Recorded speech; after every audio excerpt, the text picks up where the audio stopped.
So if S of t represents displacement, kind of like a location function to tell you where the item is after a certain amount of time, then the first derivative is telling you how fast that location is changing, so that's velocity. And the second derivative is acceleration. So they give us some numbers here. They tell us the acceleration is a constant 8 meters per second squared.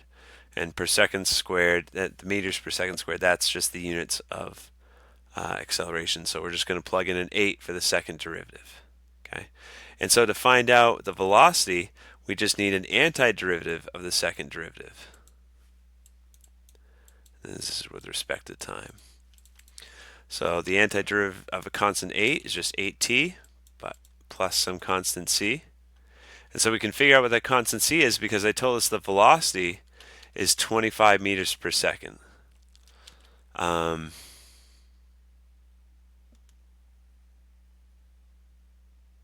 Oh, that's the initial velocity. I'm sorry, that's not the total velocity. Okay, so the initial velocity is 25 meters per second. So the velocity is increasing because the acceleration is positive 8. And so what the initial velocity is telling you is what this is. You could call it c sub 0 to emphasize that it's initial velocity. So the 25 is that arbitrary constant that we just got. So there, now we have our velocity.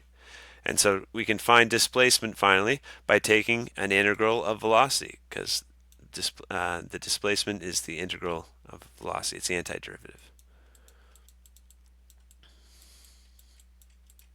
So when we take an antiderivative, this is 4t squared plus 25t plus some constant c.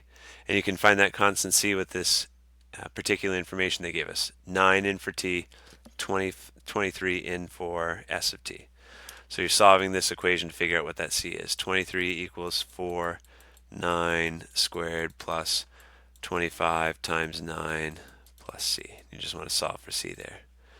So that first term, that's 81 times 4, plus that's 100, 225. So subtract that from both sides. So I got 25, 49, 23 minus 5. So I got c is negative 526. So it's this plus this minus 526.